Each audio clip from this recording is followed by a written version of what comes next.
j'aimerais vous parler un peu de mon livre. Je vais vous présenter mon livre. J'aimerais vous dire ce que je trouve personnellement le plus important dans ce livre-là. C'est un livre assez compliqué, sans doute. On a essayé d'écrire un livre pour le public en général, mais tout de même c'est compliqué. Je vois un t-shirt là, que la vérité est toujours complexe. Eh bien, les guerres sont des phénomènes historiques très complexes. On ne peut pas expliquer en quelques mots. Mais certainement, ce n'est pas certainement le cas que c'est noir et blanc. C'est les bons contre les mauvais. Dans un sens, bien sûr, il y avait les mauvais, il y avait les bons. Mais c'est plus compliqué que ça. Moi, à l'école, en Belgique, plus tard, au Canada aussi, en parlant de la Deuxième Guerre mondiale, on a toujours pensé aux Américains comme nos sauveurs, nos libérateurs, des gens qui sont venus juste pour nous libérer, sans penser à rien d'autre. Eh bien, c'est un mythe. C'est pas vrai du tout. Et on savait déjà, au début en fait, sans même réfléchir trop là-dessus, que ça pourrait pas être vrai. Parce que si les Américains avaient voulu sauver la démocratie, se battre pour la justice, contre le fascisme, contre le racisme, contre l'antisémitisme, pourquoi ils ont attendu jusqu'en décembre 1941? Bonne question, n'est-ce pas? Je trouve que c'est une bonne question. Pourquoi ils ne sont pas venus tout de suite pour aider les petits Belges, les Français, les Britanniques, la démocratie, le côté de la démocratie, pour ainsi dire? Pourquoi ils ont attendu? En fait, les Américains sont entrés en guerre, peu de gens le savent, en décembre 1941, à la suite de l'attaque japonaise à Pearl Harbor, n'est-ce pas? Alors, on a le droit de se poser la question, sans cette attaque japonaise, les États-Unis, quand auraient-ils déclaré la guerre à Hitler? Peut-être jamais, on ne sait pas. Alors, apparemment, ils n'étaient pas tellement intéressés à libérer les petits Européens, n'est-ce pas? Les Américains, le rôle de l'Amérique dans la Deuxième Guerre mondiale est un thème complexe, mais tout de même très très intéressant.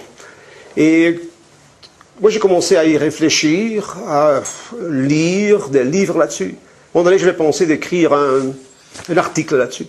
Eh bien, ça ne marchait pas parce que j'ai fini par écrire un livre de quelques 250 pages.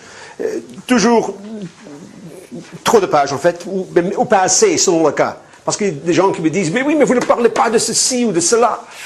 On ne peut pas parler de tout. J'essaye de parler de l'essentiel. Alors, quel est l'essentiel? L'essentiel, c'est ceci. C'est certain que beaucoup d'Américains, la majorité des Américains, détestaient le nazisme, le fascisme et Hitler. Mais pas tous. Pas tous. En fait, c'est une réalité, et on n'aime pas en parler trop à la télévision américaine, que beaucoup d'Américains, ils aimaient Hitler. Ils aimaient Mussolini, ils aimaient Franco, ils aimaient le fascisme, ils aimaient ce mouvement-là. Beaucoup, beaucoup, beaucoup. Et on pourrait dire, bien sûr, que c'est le cas dans chaque pays. En France, en Belgique, il y avait aussi des gens qui aimaient Hitler, des gens qui aimaient le fascisme, qui souhaitaient avoir chez eux un système comme celui d'Hitler, comme celui de Mussolini. Il y avait des collaborateurs partout, n'est-ce pas? Et des résistants. Alors, chaque pays, il y avait les deux côtés, pour ainsi dire, et beaucoup de gens au milieu. Mais ce qui est important, dans le cas des États-Unis, c'est que la minorité, et c'était en effet une minorité, qui aimait le fascisme aux années 30, et même jusqu'au début de la guerre, qui aimait Hitler, qui aimait Mussolini, qui ne sympathisait pas du tout avec le côté de la démocratie, comme on le présente aujourd'hui. Ce n'était pas une petite minorité peu importante, c'était l'élite de la société américaine. Et quand je parle de cette élite de la société américaine, je parle d'une petite élite, même pas 2% de la population, qui a le pouvoir politique et surtout économique. En fait, c'est l'élite économique qui monopolise le pouvoir politique en Amérique. C'est toujours le cas aujourd'hui. Vous le savez, ce n'est pas une coïncidence que déjà en quelques années, on a 2 fois déjà un type de la même famille, Bush, qui devient président. Que chacun pense toujours à un Kennedy, peut-être comme le prochain candidat des démocrates. C'est le même genre, la même famille. Bien sûr, il y a 2 partis, mais ça joue un grand rôle. Alors, cette élite américaine, l'élite du pouvoir, comme on dit en Amérique, de power elite, pour le dire en anglais, était pour Hitler. Ils aimaient Hitler. Jusqu'à quand? En 39, oui. 40, oui. 41. Il le met en fait, même après Pearl Harbor. Et comment est-ce que nous savons ça? Ou plutôt, pourquoi? Je veux dire pourquoi. Cette élite américaine avait, avant la guerre, de grands problèmes. Parce que pour expliquer la guerre, il faut commencer après la guerre. Et en fait, quand on parle de la guerre, on doit aussi parler de l'après-guerre. La guerre n'est pas un phénomène historique unique qui est là tout d'un coup. Et qui après, c'est fini. C'était comme quoi, un mauvais rêve. Non, ça continue. Alors, il faut connaître la préhistoire de la guerre afin de comprendre la guerre. Alors, aux années 30, cette élite américaine avait un grand problème. En fait, ils avaient deux problèmes. Et il faut savoir ça afin de comprendre leur attitude envers le fascisme et Hitler. Le premier problème, c'était le grand problème des années 30. C'était la dépression. C'est la grande crise économique. Vous en avez entendu parler, n'est-ce pas? Mais souvent, on vous présente dans le livre d'historien la crise donc, économique. C'était dans les années 30 et après c'était la guerre. Mais il y a un lien entre les deux. Il ne faut jamais oublier ça. La crise économique, c'était dur en France, c'était dur en Allemagne, et c'était dur en Amérique. Et c'était quel genre de crise, cette crise-là? Eh bien, la crise économique en Amérique, c'était comme la crise ici, le problème c'était la surproduction. L'industrie américaine était devenue tellement efficace, tellement productive, qu'on produisait trop pour pouvoir vendre toutes ces choses-là au public américain. Pensons par exemple au cas de l'industrie de l'automobile. Pensons à Henry Ford, le plus grand industriel de l'Amérique de l'entre-guerres. Lui, en fait, avait introduit des systèmes pour améliorer la productivité. Auparavant, on produisait une voiture par jour dans une usine à Détroit. Et après les innovations de Henry Ford, on produisait 20, 100 donc, automobiles par jour. Mais qui allait acheter ces automobiles-là? Les Américains, l'Américain moyen à ce moment-là n'était pas riche. Aujourd'hui, on pense facilement que tous les Américains sont riches. Eh bien, c'est une illusion. Même aujourd'hui, la majorité des Américains ne sont pas riches. Et d'ailleurs, le taux de la pauvreté en Amérique, c'est 20% de la population. Ça fait combien de personnes? 40 millions. 40 millions, c'est une majorité en France, n'est-ce pas? C'est des gens qui sont officiellement pauvres. Aujourd'hui, aux années 30, les Américains étaient beaucoup plus pauvres qu'aujourd'hui. Alors acheter une automobile de M. Henry Ford, c'était impossible. Et pourtant, on en produisait tout le temps. Alors, c'était cette crise, la surproduction, qui veut dire que les gens ne pouvaient pas acheter, alors on fermait les usines, il y avait trop de stock. Alors comme ça, il n'y a plus de chômage. Alors, il y avait le chômage, il y a toutes sortes de problèmes sociaux. Et bien sûr, le plus important du point de vue de M. Ford et ses collègues, on peut dire, je crois, les grands capitalistes américains, c'est que les profits n'étaient pas comme auparavant.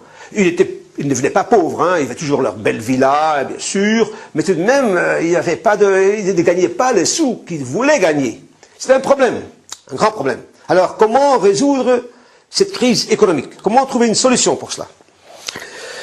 Deuxième problème, c'était qu'en Amérique, aux années 30, la situation était différente. Il y avait en Amérique quelque chose qui, apparemment, il n'y en a plus.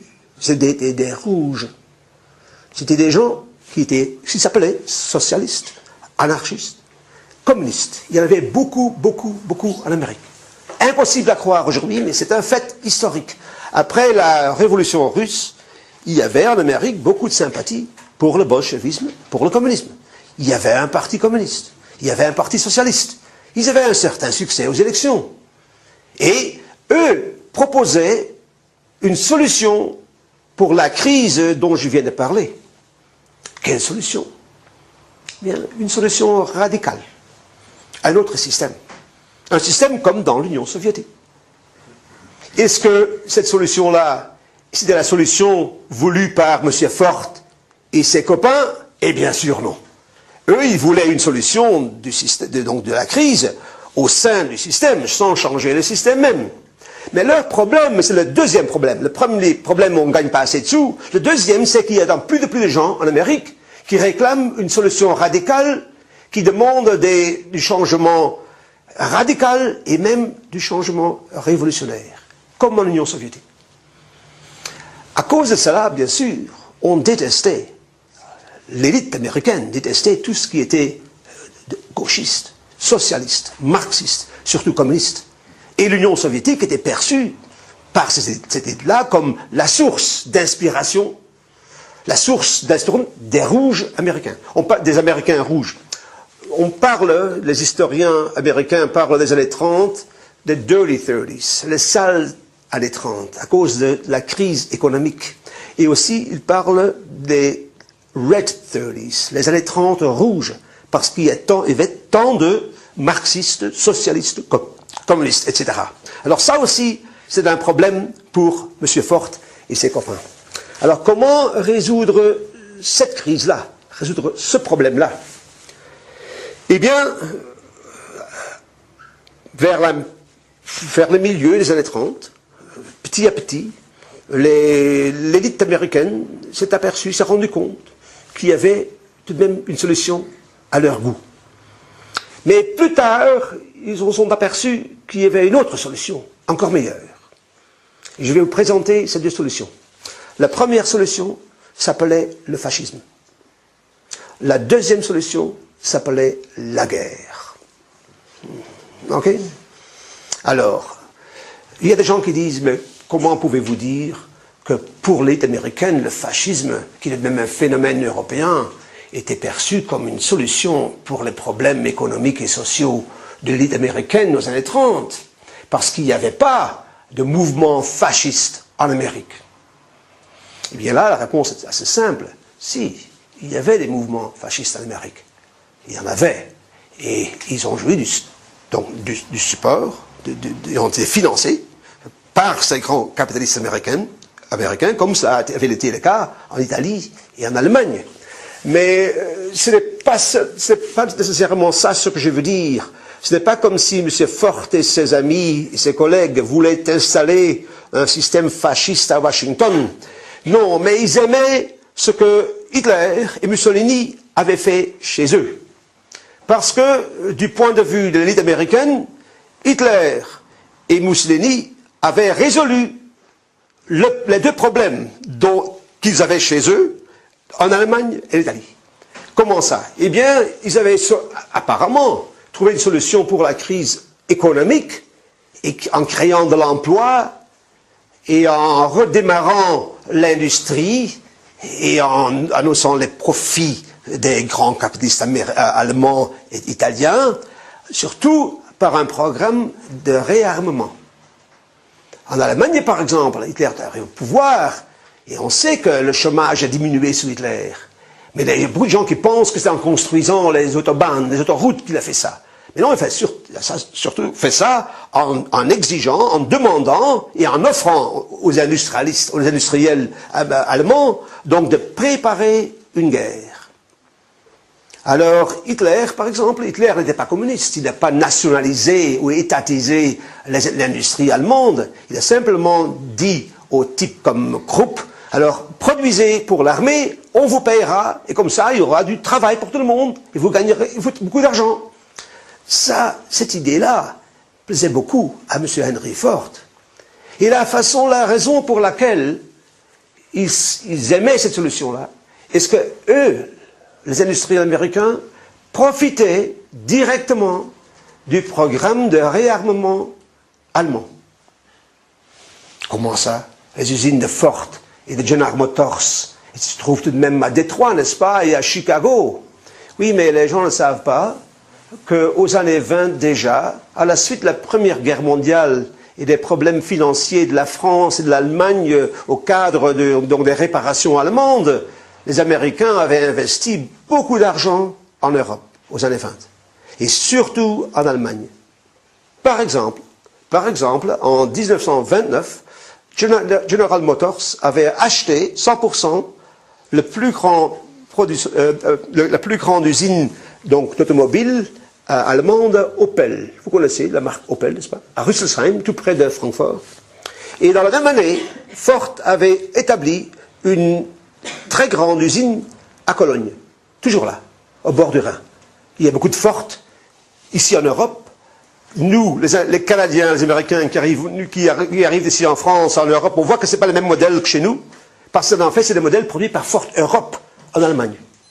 Alors, bien que ces usines-là étaient la propriété donc d'associations de firmes américaines, ces usines aussi profitaient du boom, donc de l'explosion du business généré par le réarmement d'Hitler. En fait, aux années 30, Ford et ses copains ont commencé à faire beaucoup d'argent en Allemagne. En même temps, ils ne gagnaient pas beaucoup d'argent, très peu en Amérique, mais en Allemagne sous Hitler, ils en profitaient. Ils en profitaient parce qu'Hitler leur disait, c'est pas la peine, mes chers amis, d'essayer de produire de petites voitures pour le citoyen allemand. Vous allez maintenant produire des camions, des chars et des avions. Et on vous payera. Monsieur Hitler, comment allez-vous payer? Eh bien, il y aura une guerre et les perdants payeront. Ok? Alors bon. Alors, Ford aimait beaucoup Hitler. En fait, il a rendu beaucoup de services à Hitler. Ils ont produit, Ford et General Motors ont produit beaucoup de chars et d'avions pour le régime nazi. Moi, j'ai une photo, je ne l'ai pas apportée, mais vous pouvez la trouver sur Internet, où M. Henry Ford reçoit une médaille, donc de la part d'Hitler, par la main du consul général de l'Allemagne à Détroit, je crois que c'était en 1938, pour le service qu'il avait rendu à la cause allemande, c'est-à-dire à la cause nazie, c'est-à-dire à la cause de la préparation de la guerre. En même temps, des types comme Mussolini et Hitler avaient montré comment résoudre le deuxième problème donc, qui embêtait M. Ford et les grands capitalistes américains, c'est-à-dire ce péril rouge-là. Qu'est-ce qu'Hitler avait fait avec les communistes socialistes en Allemagne? Eh bien, tout d'abord, il avait fermé tous les syndicats, plus de syndicats, c'était très bien, trouvait Ford qui détestait les syndicats. Et deuxièmement, les communistes se trouvaient en quelques semaines à Dachau, dans les camps de concentration, parce que les prisons étaient archi pleines, alors il fallait établir des camps de concentration, pas pour les juifs, ça c'est plus tard, hein, mais pour les ennemis politiques des nazis, c'est-à-dire les socialistes, mais surtout les communistes, et beaucoup d'autres aussi. Alors, des types comme Ford, ils disaient, mais mon Dieu, cet Adolphe-là, c'est un type comme ça, hein. Et avec lui, on peut gagner de l'argent, et il n'y a plus de péril rouge. C'est formidable. Il disait en Amérique à ce moment-là, with Hitler, you can do business. Avec Hitler, on peut faire des affaires. Et lui fait notre affaire. Mais même mieux, parce qu'Hitler avait montré comment on pouvait éliminer le péril rouge donc, dans chaque pays. Hitler l'avait fait en Allemagne, Mussolini l'avait fait en Italie, et eux, en Amérique, ils espéraient avoir quelqu'un qui ferait la même chose en Amérique. Mais plus que ça, Hitler, dans Mein Kampf, avait écrit clairement quels étaient ses plans pour la guerre. Cette guerre qui devait venir, c'était la guerre contre l'Union soviétique, le berceau du communisme, la source d'inspiration des Américains rouges, n'est-ce pas? Alors quand, durant un dîner d'affaires d'un grand manager de, disons, IBM ou ITT, qui était là aussi implanté en Allemagne, et M. Göring, qui était le tsar économique du régime nazi, quand il parlait donc du bon business qu'on fait ensemble, sans doute, à un moment donné, un Américain a dit, Monsieur Göring, c'est un plaisir de faire des affaires avec vous, c'est formidable, et on va vous livrer ces camions-là, et ces chars, et ces avions, pas de problème. Mais alors, ça veut dire que vous préparez la guerre, n'est-ce pas? Ah oui, oui, c'est certain, il y aura la guerre, ça c'est certain, il y aura la guerre. Et eh ben, c'est pas notre business, hein, parce que nous, on produit les choses, et là, vous achetez, moi je ne pose pas de questions. Mais entre nous, cette guerre-là, vous allez attaquer qui? La France? La Belgique, peut-être? Dis-moi, entre nous, hein? Ben non, regardez, ben non, la France, les gens ne l'intéressent pas, on va attaquer l'Union soviétique. Ouais, ça c'est intéressant. En fait, ça c'est formidable. Hitler, c'est un rêve, ce type-là, il fait tout pour nous. Il va non seulement, avec lui, on gagne de l'argent, il élimine les rouges, et maintenant il va exterminer, en finir avec la source du communisme en Union soviétique. C'est un type comme ça. Cette guerre, c'est pour quand? Il ne faut pas croire que les Américains, les élites américaines avaient peur de la guerre. Non, ils se réjouissaient déjà d'avance de cette guerre. C'est une guerre qui allait en terminer une fois pour toutes, avec ce problème qui représentait pour eux l'existence de l'Union soviétique. Okay? Alors, tous ces gens-là, ils ont produit pour les nazis. Je parle de Ford et de General Motors. À Rüsselsheim, à côté de Francfort, General Motors produisait surtout des avions Junkers 88, des bombardiers, qui, quelques années plus tard, ont bombardé la Belgique, la France, Londres, produits par les Américains. Okay? Ford à Cologne a produit surtout des chars et des camions. Vous savez, quand les Américains et les Canadiens ont débarqué en Normandie, ils ont capturé leurs premiers chars et camions allemands, ils ont regardé, c'était les mêmes moteurs qu'ils avaient dans leur camion à eux. Okay? Autre chose, on faisait du business avec Hitler, on y gagnait beaucoup d'argent, beaucoup d'argent. Mais est-ce que vous avez jamais réfléchi à ce problème de l'Allemagne nazie? L'Allemagne, pour gagner la guerre, a préparé une nouvelle formule, a utilisé une nouvelle formule de guerre. La guerre éclair, n'est-ce pas? Blitzkrieg, guerre éclair. C'était quel genre de guerre? Eh bien, les Belges, les Français, ils pensaient toujours 14-18, nous sommes là dans nos tranchées, ligne Maginot, où sont-ils? Quand ils arriveront, ce sera comme en 17 à Verdun. L'avantage, c'est la défense, n'est-ce pas? Alors, Hitler le savait, les Allemands savaient. Au lieu de ça, les Allemands ne sont pas arrivés, et tout d'un coup, ils étaient là, oui, mais là-bas et là-bas aussi. Parce qu'ils arrivaient avec Stuka, avec des chars, avec l'infanterie, l'artillerie. Et en quelques heures, c'est terminé pour les Belges à Ebenemal, n'est-ce pas? Alors, c'est ça, donc, le système guerre éclair. Mais pour faire la guerre éclair, il faut des chars rapides, des camions pour transporter les troupes en toute vitesse, n'est-ce pas, pour percer vers Abbeville. Hein. Il faut aussi encore de l'essence. Beaucoup d'essence. Où est le pétrole en Allemagne? Eh bien, la dernière fois que je suis allé en Allemagne, il y avait beaucoup de bière, surtout en Bavière, mais je n'ai pas vu de puits de pétrole. Alors, l'Allemagne devait et doit toujours importer chaque goutte de pétrole, d'essence. D'autre part, d'où venait l'essence avec laquelle les chars américains, allemands ont percé sur Abbeville, Paris, plus tard, avant, Varsovie, plus tard, Leningrad? Eh bien, demandez à Texaco, et demandez à Exxon, c'est eux qui ont fait. Et ils ont gagné beaucoup de sous là-dessus. En 39, oui. En 40, oui. En 41, oui. Vous savez, en été 41, quand les chars allemands se trouvent devant Moscou et Leningrad, vous savez quel pourcentage de huile à moteur donc utilisée par les Allemands venait des sources américaines? Un chercheur allemand m'a montré le document. Donc, l'huile à moteur, très important, n'est-ce pas? Pour dire en façon belge, 96%, 96%. Alors, en fait, on peut dire, et un historien américain a écrit, que sans essence américaine, Hitler n'avait jamais pu envahir la Pologne, la France, la Belgique, l'Union soviétique. C'était impossible, impossible. Alors, pour les grands industriels américains, Hitler, le fascisme, ce n'était pas un problème. C'était un copain, c'est une solution. Parce que pour eux, en fait, le danger, c'était les rouges. C'est l'inverse. C'est une ironie de l'histoire. Que la guerre qui a suivi, dans cette guerre, les Américains sont battus, en fait, avec leur ennemi, l'Union soviétique, contre leur ami, l'Allemagne nazie. Et moi, j'ai trouvé quelque part, je cite dans mon livre, je cite un général américain, des généraux qui discutent pendant la guerre à West Point, ils disent, cette guerre est idiote, parce que nous battons contre le mauvais ennemi, avec le mauvais allié.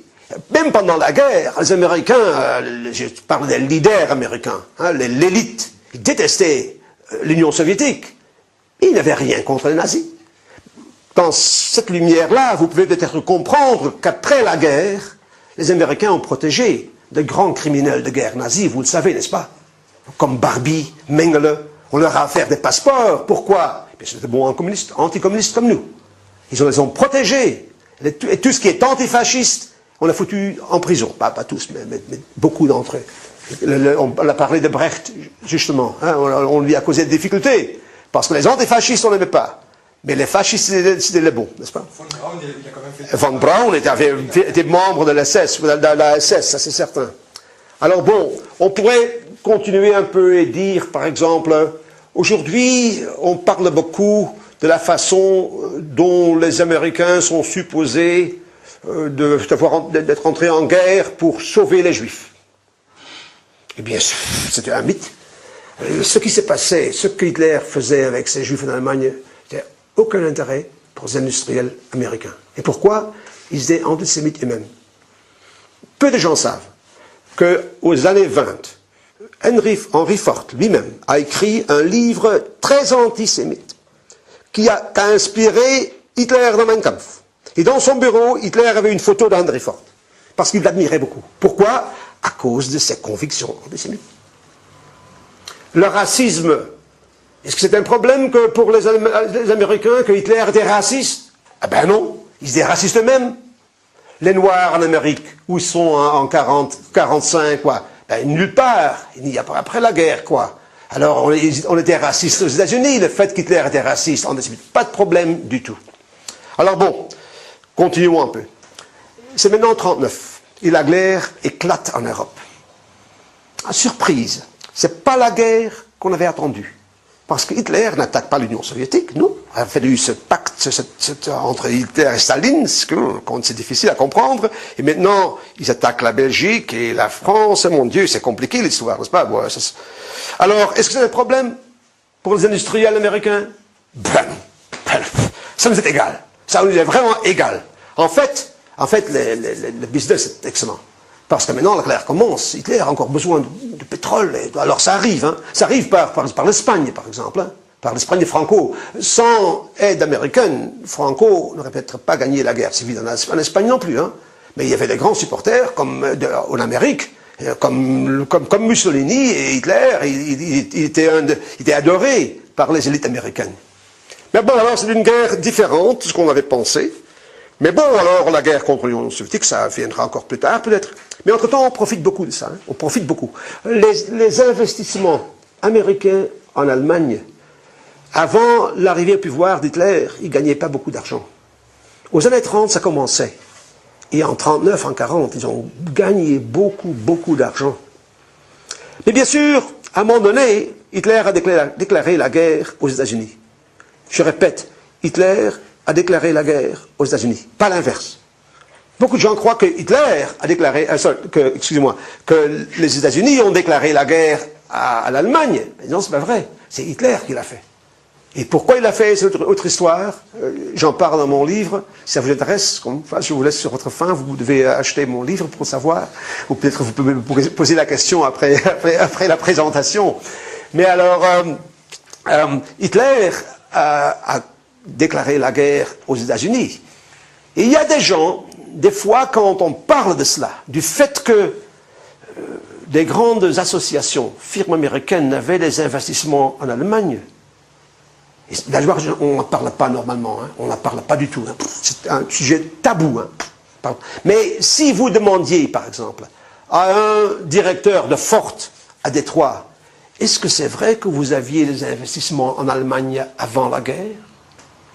La réponse serait oui, je crois. Oui, c'est vrai. Pourquoi vous voulez savoir? Hein? Oui, alors bon, mais alors vous avez des investissements en Allemagne. Alors vous avez travaillé pour le régime nazi. Oui, mais pourquoi vous voulez savoir? Vous voulez poser des questions. Et si vous demandiez, par exemple, et quand la guerre a commencé, vous avez livré des camions, etc. Oui. Mais on était neutre, hein, attention. Hein. Alors là, faut pas oublier qu'en 39, en 40, c'était la guerre en Europe, et nous, on était neutres, on avait tout de même le droit de produire et de vendre. Ça, c'était pas notre affaire. Hein. Les Suisses, les Suédois ont aussi vendu du matériel de guerre aux Allemands et n'importe qui, n'est-ce pas? Alors nous avions le droit. Mais oui, monsieur, mais après Pearl Harbor, quand il y a eu la guerre, quand Hitler a déclaré la guerre aux États-Unis, qu'est-ce qui s'est passé avec vos investissements. Alors là, la réponse serait quelque chose comme ça. Ouais. J'ai jamais pensé à ça. Ben oui, qu'est-ce qui s'est passé? Je vais réfléchir. Ah, oui. Les nazis, ils ont confisqué tout. Ils ont tout confisqué. Ah bon, alors non. Et, en 1945, on a récupéré nos investissements. Ah oui, c'est comme ça. Est-ce que c'est vrai? C'est un mensonge. Pas vrai du tout. Tout est resté comme auparavant. Les nazis n'ont rien confisqué. C'était, comme on dit en anglais, business as usual. Les affaires continuent. Et continuent bien. Même après Pearl Harbor, Ford, General Motors, IBM, ITT ont gagné beaucoup d'argent en Allemagne. Je parle par exemple de IBM. Vous savez, il y a un livre sur le rôle d'IBM sous le nazisme qui est assez connu. Et ITT produisait, ITT, le téléphone, Bell, produisait un des chasseurs les plus formidables des Allemands, là, ce chasseur de nuit, le Focke-Wulf. Ça vous dit quelque chose, Focke-Wulf? Pour ceux qui connaissent un peu l'équipement, le matériel de guerre des Allemands, c'était produit par ITT. Et vous savez, quand il y avait la guerre éclair, et voilà le petit Belge à Ebedémal qui attend l'arrivée des soldats allemands, et tout d'un coup, il y a des infanteries qui attaquent, il y a des Stuka, il y a des chars un peu partout. Les surprises étaient énormes. Mais est-ce que vous vous demandez, est-ce que c'était difficile pour les Allemands d'attaquer en même temps? Parce que les avions décollent, les chars attaquent, ils doivent arriver tous en même temps. Il faut des systèmes assez sophistiqués de communication. Qui a livré ces systèmes de communication? Voilà, ITT, Bell. Alors, la technologie, toute la technologie de la guerre éclair, dans un sens, a été fournie par l'industrie américaine. Mais revenons à nos moutons, pour ainsi dire, pendant la guerre. Alors, même après Pearl Harbor, les grands investissements américains en Allemagne ont continué à produire pour l'effort de guerre nazi. Et Hitler et les nazis ont continué à payer les factures. Qu'est-ce que les Américains ont fait avec cet argent-là? Et il y a encore d'autres questions concernant ce problème-là. Ford, par exemple, avait une usine gigantesque à côté de Cologne, au bord du Rhin, facile à identifier, même de 2 km ou 3 km. Pendant la guerre, les Alliés ont bombardé Cologne, toutes les églises, cathédrales, tous capoutes. Pas une seule bombe n'est jamais tombée sur l'usine de Ford à Cologne. À Cologne, les gens qui ont vécu la guerre vous diront que pendant un bombardement allié, l'endroit où on était en sécurité, c'était la grande usine de Ford au bord du Rhin. Pourtant, est-ce qu'on ne savait pas? Ben oui, on savait. Mais les Américains disent, c'est à nous ça, on ne bombarde pas notre propriété. La même chose à Rüsselsheim. La même chose aux usines au côté de Stuttgart de IBM, on n'a pas bombardé. Pendant la guerre, tout de même, les Américains en Allemagne avaient quelques problèmes. Parce que, par exemple, la guerre éclair, ça marchait bien en Pologne. Ça marchait en Belgique et en Hollande. Ça marchait en France. Et ça devait marcher en Union soviétique. Ah oui, ça devait marcher. Quand la guerre a commencé en Union soviétique, en juin 1941, on a demandé à un spécialiste en Allemagne, ça va durer combien de temps là? Ils ont dit 6 semaines. Ça sera terminé en 6 semaines. C'était l'avis donc du Oberkommandeur der Wehrmacht à Berlin. Et à Washington et à Londres, quel était l'avis des spécialistes là? Eh bien, on disait 6 semaines. À Washington et à Londres, on était d'accord 6 semaines. On a dit, je cite un général américain qui a dit, l'armée allemande va craquer l'armée rouge comme un œuf, comme ça. Et un spécialiste britannique a dit, l'armée allemande va passer, donc, je sais pas comment le dire en français, mais va couper, donc, l'armée rouge comme un couteau chaud dans le beurre, comme ça. Alors bon, ça commence bien, mais après 6 semaines, il n'y avait toujours pas la victoire, n'est-ce pas? Et la victoire n'est jamais venue. Ça voulait dire, parce que cette guerre éclair avait un côté militaire, mais aussi un côté économique. Parce que Hitler savait, il n'était pas bête, que l'Allemagne avait perdu la Première Guerre mondiale.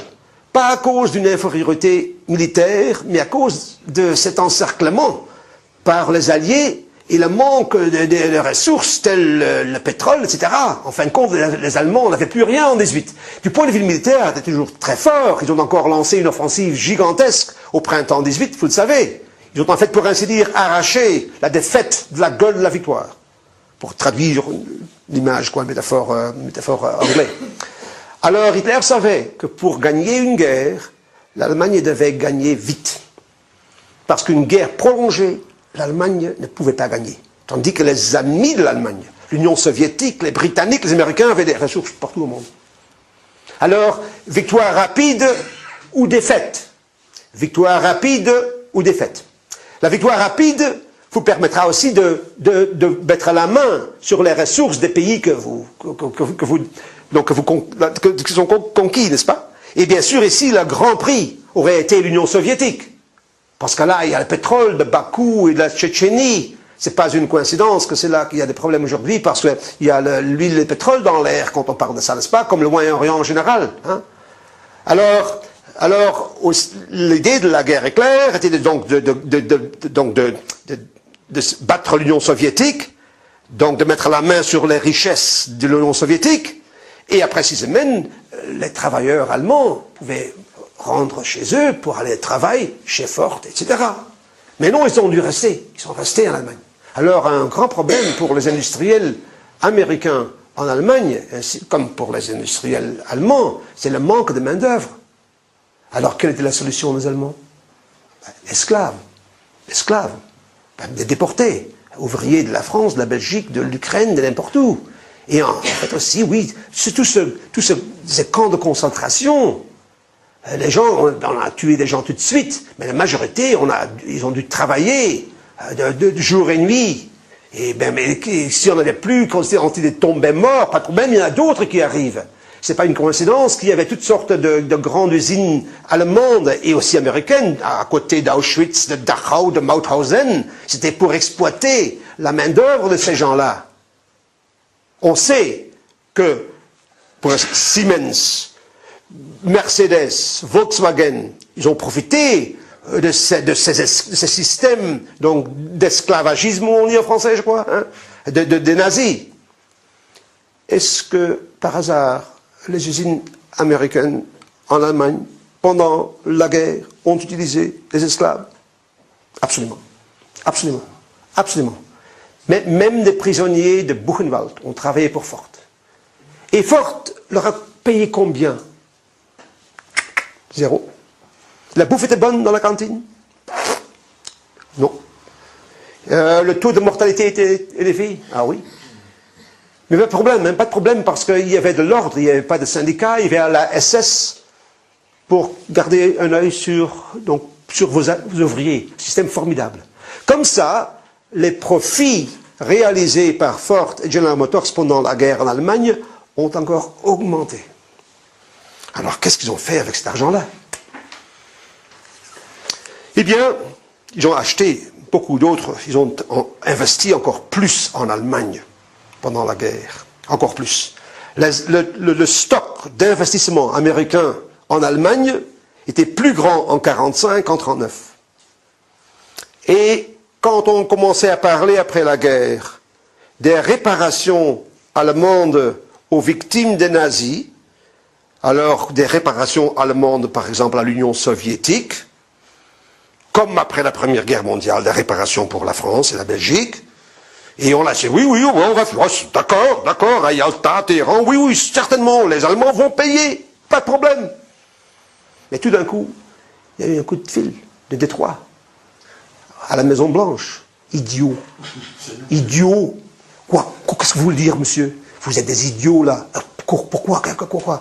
Parce que vous ne savez pas que ces usines-là, c'est à nous. Si vous permettez aux Soviétiques de mettre la main sur les richesses de l'Allemagne pour avoir des réparations, nous, ce seront nos profits, c'est notre argent. Alors, ça ne va pas. Alors, d'accord, pas de réparation pour les Soviétiques. Le début de la guerre froide, c'est un peu comme, pas seulement, il y a d'autres facteurs aussi qui ont joué un rôle, mais le refus, donc, des Américains de permettre à l'Union soviétique de récupérer des réparations auxquelles ils avaient droit et auxquelles les Américains avaient consenti pendant la guerre. C'est tout ça qui a causé donc la guerre froide. Mais les Américains ont fait beaucoup d'argent et ils ont aussi eu, même, ils n'ont pas investi tous ces profits en Allemagne même, parce que c'est pour ça qu'il y a les banques en Suisse, n'est-ce pas? Vous savez ça, il y a un petit pays, la Suisse, il y a des banques en Suisse, vous le saviez? Oui, il y a des banques en Suisse. À Bâle, par exemple, il y avait une banque qui s'appelle en anglais, je ne connais pas le nom en français, The Bank for International Settlements. La banque pour les règlements financiers internationaux. Une banque qui avait été créée aux années 20 en Suisse, surtout par des Américains et des Allemands. Et selon la constitution de cette banque, le grand chef toujours un Américain, et le directeur toujours un Allemand. Cette banque était là pendant la guerre à Bâle? Oui. Et le président était américain? Oui. Et le directeur était allemand? Yep. Et le directeur allemand était nazi, un grand nazi. Et ils se parlaient, ah oui, tous les jours, bon copain, tous les jours. Et souvent, il y avait des visiteurs de l'Allemagne. Et l'ambassadeur américain à Berne était souvent là-bas. On se voyait, on arrangeait des choses comme ça. Alors, c'est presque 100% certain que beaucoup d'argent américain, d'argent gagné par les Américains en Allemagne, a trouvé son chemin en Suisse par cette banque-là. Elle est toujours là, cette banque-là. Il faudra leur écrire une lettre pour demander si c'est vrai ou non, mais c'est presque certain. Alors voilà, c'est comme ça que, donc on a géré la guerre. Entre-temps, bien sûr, les batailles. On peut parler aussi de la façon dont les Américains ont fait la guerre. Pourquoi, par exemple, ils ont attendu de débarquer en Normandie jusqu'au moment où ce n'était plus nécessaire? Parce que des gens demandent souvent le tournant de la guerre, c'était quand? Et quand on regarde la télévision, chez nous au Canada, et aux États-Unis, et bien en France, beaucoup de gens qui croient qu'à la Normandie. Juin 1944, en Normandie, les Alliés sont venus, et c'était le début de la libération de l'Europe, c'est le début de la fin pour les nazis. Ben non, pas du tout, pas du tout. La guerre est terminée. Ben, pas terminée, mais le tournant, c'est auparavant. Mais quand ça? Stalingrad. Mais non, même pas Stalingrad. Même pas. Le tournant de la guerre, je veux dire, et quand? C'est le 5 décembre 1941. Je vous ai expliqué que pour gagner la guerre, l'Allemagne devait gagner la guerre très vite. À cause de cela, ils avaient le système guerre-éclair. Ça marchait très bien en Pologne, en France, en Belgique, ça devait marcher très bien en Union soviétique. 6 semaines. On lance la guerre, juin, ça sera terminé, mi-août, on sera là, retour pour la rentrée, comme on dit en France, le 1er septembre. Eh bien, le 1er septembre, non, ce n'était pas encore la rentrée. Ah, ok, bon, alors, 8 semaines. C'est la fin septembre-octobre. Toujours pas des succès gigantesques. Hein, je vous dis, je nie pas les succès donc des Allemands au début, hein, et des pertes énormes pour l'Union soviétique. On pourrait parler de ça aussi, un thème très important. Parce que la seule façon de défendre, c'est en profondeur. Hein. Les Belges ont essayé d'arrêter les Allemands au canal d'Albert, les Français à la ligne Maginot, ça ne marchait pas. Hein. On devait se défendre en profondeur. Bien sûr, en Belgique, il n'y a pas de profondeur. Mais en Union soviétique, la profondeur. Mais bien sûr, on devait sacrifier ces troupes là-bas. Alors, ça, c'est autre chose. En tout cas, en octobre, c'est toujours pas fini. Et en novembre, c'est toujours pas fini. Et en décembre, le 5 décembre, c'est la première contre-attaque soviétique devant Moscou. Et ce jour même, on sait que les généraux allemands ont dit à Hitler, Mein Führer, nous avons aussi mauvaise nouvelle. Ah, mauvaise nouvelle. Oui, contre-offensive de l'Union soviétique, de l'armée rouge. Et ce sera dur et il faudra oublier cette idée qu'une guerre éclair vous apportera une victoire éclair. Et vous savez, sans victoire éclair, pas de victoire du tout. En fait, ces généraux lui ont dit à Hitler, ce jour-là, le 5 décembre, vous allez perdre la guerre. Nous allons perdre la guerre. Quelle année, s'il vous plaît? 41. Le 5 décembre 41. Devant Moscou, quoi. Oui, devant Moscou. Le 5 décembre, hein, le 5 décembre. Parce que Hitler a dit, mais est-ce qu'on va tenir le front? Oui, on pourra tenir le front. Et Hitler a dit, mais on ne peut pas relancer une offensive au printemps prochain. Oui, mais l'élément de surprise ne sera plus là.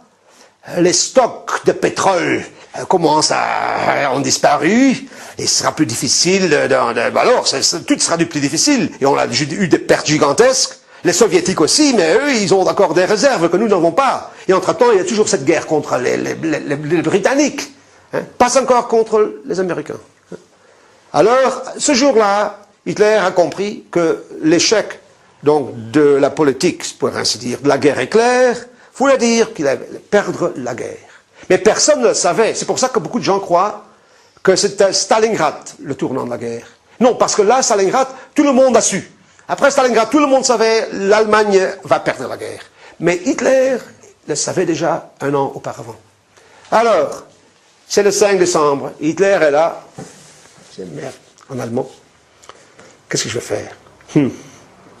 Et il réfléchit. Et quelques jours plus tard, il ouvre son journal, der Völkische Beobachter. Regarde-moi ça. Il regarde ça. Japonais attaque Pearl Harbor. Surprise pour Hitler. Surprise pour Hitler. Grande surprise. Pourquoi surprise? Le Japon et l'Allemagne, c'est même des alliés. Hein? Oui, mais ne parlaient pas. Chacun des deux alliés avait ses idées de la guerre. Et les Allemands, quand eux, ils avaient attaqué la Pologne et après la Belgique, la France, l'Union soviétique, n'avaient jamais rien dit aux Japonais. Pourquoi? Peur d'espions. Hein? Alors les Japonais sont décidés d'attaquer les Américains, mais n'ont rien dit aux Allemands. Pourquoi? Peur d'espions. Alors pour Hitler, c'est toute une surprise. Il a lu dans le journal. Il a dit, oh, regarde-moi ça. Qu'est-ce qui se passe au monde? Nous sommes en train de perdre la guerre en Union soviétique. Maintenant, il y a une autre guerre là-bas, au côté du monde. Ah, incroyable. Il a pensé, mais j'ai une idée brillante. Venez ici, les généraux. On va déclarer la guerre aux États-Unis. Il dit, moi, vous êtes con. Excusez-moi, mais ce ne serait pas très intelligent, monsieur le Führer, parce que nous avons déjà les problèmes en Union soviétique. Pourquoi déclarer la guerre aux Américains? C'est idiot. Nous avons déjà trop d'ennemis, nous allons déjà perdre la guerre. Ah oui, Hitler dit, mais moi je suis très malin. Et moi je sais ce qui va se passer. Moi, je ne dois pas déclarer la guerre aux États-Unis. Beaucoup de gens croient qu'Hitler devait déclarer la guerre à l'ennemi de son allié japonais, mais ce n'était pas vrai. Parce qu'en fait, quand Hitler a attaqué l'Union soviétique, par exemple, le Japon n'a pas déclaré la guerre à l'Union soviétique, n'est-ce pas? Ni à la France, je crois. Hein? Alors Hitler ne devait pas. Il dit, je vais le faire. Pourquoi? Eh bien, si moi je fais ça, sans devoir le faire, les Japonais, ce sont des gentlemen, eux, ils vont sans doute, j'en suis certain, déclarer la guerre à notre ennemi, à nous, à l'Union soviétique. Et comme vous le savez, dans la Mandchourie, là, il y a une frontière entre la Chine occupée par les Japonais, où il y avait d'ailleurs le gros de l'armée japonaise, et la Sibérie. Et beaucoup de gens s'attendaient qu'un jour, les Japonais allaient attaquer les Russes. Ils avaient déjà attaqué l'Union soviétique en 1939, n'est-ce pas? Vous le savez, vous ne savez pas? Oui, vous savez. C'était battu. Alors Hitler dit, moi je déclare la guerre à l'ennemi américain de mon copain japonais, et les Japonais vont dire, merci Hitler, vous êtes un trésor, on va déclarer la guerre à votre ennemi, c'est qui encore? Ah oui, l'Union soviétique. Alors c'est à cause de pour ça, j'en suis convaincu, qu'Hitler a déclaré la guerre aux Américains, qui est surpris. Parce qu'en fait, les Américains n'ont pas l'intention de lancer la guerre contre l'Allemagne à ce moment-là. Alors, c'est maintenant, l'Allemagne est en guerre contre les Américains, et les Japonais ont fait quoi? Ils ont dit, merci beaucoup. Et on vous souhaite bonne chance. Mais les Japonais n'ont pas déclaré la guerre à l'Union soviétique. Hitler avait espéré qu'en déclarant la guerre, en attaquant l'armée rouge en Sibérie, les Soviétiques, comme ça, auraient dû faire la guerre sur deux fronts, et comme ça, ils auraient encore eu un petit espoir de gagner. Mais les Japonais l'ont